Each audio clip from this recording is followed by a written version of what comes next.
huwezi kumtangaza mchezaji bila documentation, hasa mchezaji ambaye sio wako, ni mchezaji wa timu nyingine. Huna documents za kusupport kwamba huyu sasa ni mchezaji wako, how on earth unaenda kumtangaza kama ni mchezaji wako? Hebu mtangazaji, huoni kama hayo ni makosa? Sasa leo wewe unaweza kushika simu ili waseme kitu gani? Yaani unasema nini? Kwa sababu ni mchezaji wa watu, ni mchezaji aliyekuja kwa mkopo. Hata mkopo wa mwaka uliopita walikuwa wanadai Wydad, wanadai pesa yao. Wao wakasema kwamba kuna akaunti walipewa wakatuma hela humo.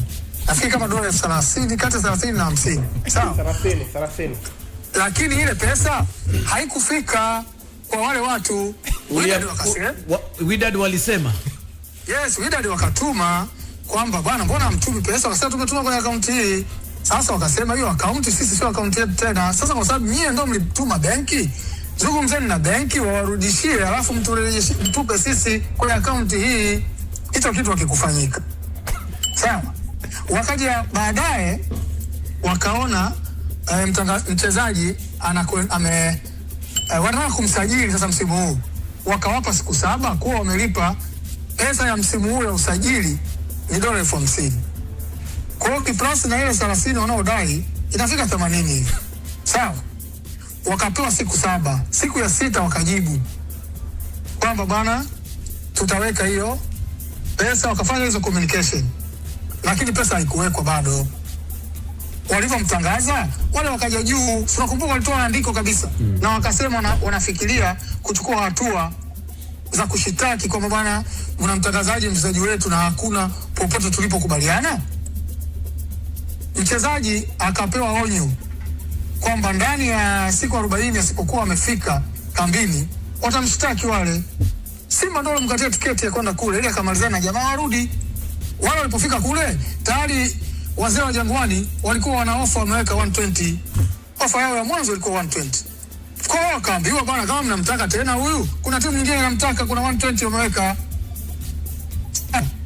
Wakasema okay sawa, tutatoa. Wakubwa akaondoka kule Jumamosi na fika hapa Jumapili, jana Jumatatu. Wanaume wakaingia kazini, wakaweka ofa ya 200. Tunachukua huyu mtu kwa dola 200,000. Napigwa simu tu, bwana, timu tuliyokubaliana nayo ni hii hapa, na with immediate effect nenda karipoti kwa hawa, achana na mtu mwingine yoyote. Yule ana mkataba mchezaji ana kosa lolote, yeye anakwenda kwa mkopo. Alifika hapa akataka kwenda Unyamani, akikashindikana. Sasa walioweka pesa sio wao, wao pesa yao bado iko benki. Wanaume wamechukua mzigo, wamechukua mchezaji hana shida, ila viongozi hawezi kupatikana kwa sababu kuna uzembe ulifanyika. Mchezaji si wako, unamtangaza, umemsajili, umeweka na mapicha, umeweka na mkataba, una document kutoka kwa mmiliki mchezaji. Sasa leo utawaambia nini watu? Watu unaona wametoka mbele, wameshalipa hela, wamesajili mchezaji, wana documentation, ni mchezaji wao. Kwa Simba huwezi kuwapata kaka, hata ukipiga simu mwaka mzima. Lakini taarifa zipo za ndani kwamba uidhinishwaji wa fedha za usajili Simba mpaka hapa katikati, nadhani sijui zimeidhinishwa Jumamosi. Simba kumbe walikuwa hajapitisha fedha kwa ajili ya usajili, na wanavutana wajumbe humo kwenye vikao. Kuna wajumbe wataki kusaini. Yes. Wajumbe wako 16, wajumbe 13 wamesaini kwamba hiyo pesa itoke. Majority sinakuwa, hata mkipiga kura watu waliopo wengi, sinakuwa ndio jambo limepita kama kwenye kikao. Kwa nini bado pesa haikuwekwa? Kama issue ni hivyo, asilimia ngapi? 13 kati ya 16 ni asilimia ngapi Juma? Ni shule tufanye kusoma. Wewe uko mwalimu, hujafundisha hesabu. Asilimia 13 ni asilimia ngapi ya 16? Lakini zaidi ya robo 3. Na hii robo 3 unavyosema, usikute kuna mtu ambaye lazima saini yake iwepo hapo. Hapana, wajumbe wote ni sawa. Okay. Wajumbe wote kwenye ile bodi ni sawa. Kwa sababu kote unakula moja, hamna mwenye kula wa veto pale. Na hata kama kula wa veto nao mwenyekiti ni katika watu ambao walisha saini. Mwenyekiti alisha saini upande wa wanachama wa bodi. Nazungumzia wa bodi. Hapo tunazungumzia bodi. Wewe unazungumza bodi? Ndio. Sio wanachama? Ndio. Tunazungumza bodi. Tunazungumza bodi, kuna mwenyekiti mmoja tu wa bodi. Sahihi. Si ndio? Kama na yeye alishasaini, jambo lishapita, libaki wajumbe watatu. Na wajumbe watatu wao walikuwa na hoja zao ambazo zimekuwa discussed kwenye hiyo bodi, na wameona umuhimu wa hizo hoja ambazo zingine ni za kisheria, zingine ni za kitaratibu ya pesa, na wamekubaliana jambo jingine tofauti. Lakini kama kweli mtu anataka kutoa pesa, si asilimia zinafika 80 hizo. Kwani usitoe? Na kama umetoka Jumamosi, kwenye hili kulipwa baada ya kutoka. Kwenye hili ungenatamani umlaumu nani? Sina hata wa kumlaumu, na kama yupo wa kumlaumu, mimi kwangu ni secretariat. Secretariat ndio imelikuza hili jambo, ikaliweka kwenye tension, kwa sababu secretariat ndio watendaji wa shughuli za kila siku ambao ni waajiriwa, sio? Zinaanzia kwa CEO. You have to be strong. Unatakiwa uwe imara, uyajue mambo, uyaendee kwa utaratibu unaotakikana, uishauri bodi kwamba hapana, hapa sio hivi, hapa inapaswa kuwa hivi. Kiutendaji hili jambo liko hivyo, kitaratibu kanuni za FIFA, CAF ziko hivi. Kuna wajumbe wengine wa bodi hawajui, lakini wewe kwa mtendaji, na una watu wanaokusaidia, una idara ambazo zitashughulika na hayo mambo. Kuna mwanasheria yuko kwako, kuna idara ya ufundi, kuna idara ya mashindano. Hawa watu wanaishi kwenye taratibu za mpira kila siku. Kwa hiyo ukiwa top pale, unatumia hivi vichwa vyako kusaidia kuishauri bodi nini cha kufanya na kwa wakati gani. Na unaona maana yake kitu gani? Jimmy, unaona klabu haina pesa ama klabu pesa inayo, shida ni watu wanaoiendesha klabu. Klabu pesa iko benki. Pesa zipo, sio? Lakini ziko benki.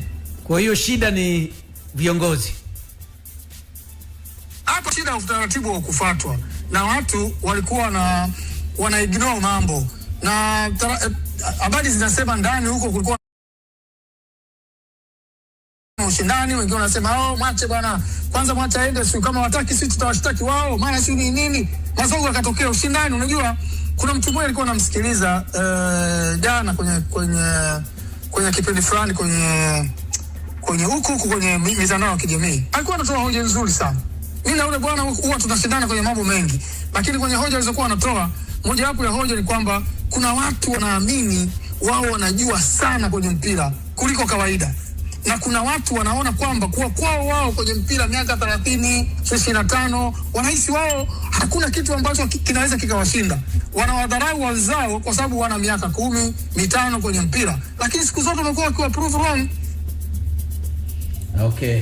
Basi Jimmy, muda wetu umeisha kabisa Jimmy, kwa basi na mimi mchango wangu ndio huo. Simba wamepigwa bao la kisigino. Pesa yao iko benki, watu wao iko mbele kama tai. Okay. Uko wapi sasa hivi? Sasa hivi nimetoka kufanya mazoezi kaka. Unataka kunituma? Hapana, nilikuwa nakupa tu salamu. Kwa hiyo zile 30 za msimu uliopita unatakiwa kwenda kulipe. Basi mimi bwana nikuache. Nadhani kesho tutakutana hapa. Sio sana kudhani, ni kwamba tukipata uzima tunakutana hapo kazini. Hapo sio kwenye kazi yetu bwana. Kabisa. Ila waambie bwana, pesa inatakiwa siku zote, pesa inakaa benki. Wewe una CRDB benki wewe hapa? Pesa zangu zote ziko benki. Sasa kwani kuna hela ambayo itakuwa ya bilionea Afrika inakaa nje tu? Pesa zinakaa benki. Pesa zinakaa benki. Kutoa na kutumia ndio shida. Okay, asante sana. Asante sana Jemedari anaungana na sisi na sisi tunahitimisha hivyo swala hili la tunatakiwa tuende kwenye mechi kesho kuangazia mechi. Mechi kesho saa ngapi? Saa 2 usiku. Basi tutakuwa bado tuna muda. Sio lazima tuichambue kiukubwa sana. Kesho pia ni siku hapa. Kwa hiyo tutapata nafasi ya kuzungumza kiufundi. Kwa hiyo Simba wanatakiwa kalipe dola 30 za msimu uliopita. Ile zingine ile deni wanatakiwa kalipe. Ile ilipotea kwenye benki. Walituma account sio. Ile kweli. Ile saa ishaitumikia, inabidi walipe. Wida ndio kupata. Kwa wanadaiwa. Wanadaiwa. Basi bado tuko hapa na wewe, tuandikie una mtazamo wa namna gani kuhusiana na usajili wa Mwalimu. Lakini wakati huo pia naambiwa sasa bado tuko kwenye unaambiwa dirisha liko moto. Umeambiwa nini Juma? Dirisha liko moto. Nasikia Simba nao wanajipanga kesho. Kesho wao wanasema comeback yao. ni ya kishindo cha wakoma. Wewe unawaamini? Wewe unawaamini? Baki ni uwanjani.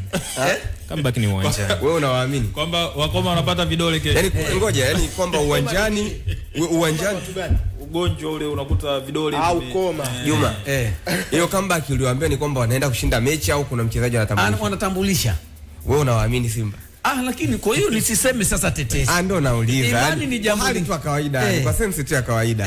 Umemsikiza Jemedali hapo? Alikuwa akizungumza kuhusiana na mlolongo. Kwa mpaka sasa hivi ndio kuna changamoto kwenye pesa. Na usajili unafanywa na pesa. Pesa zipo. Wapi? Changamoto. Benki. Pesa zipo benki. Changamoto tu ni namna zinapotoka zikakamilisha zipo. Juma, jambo likamiliki.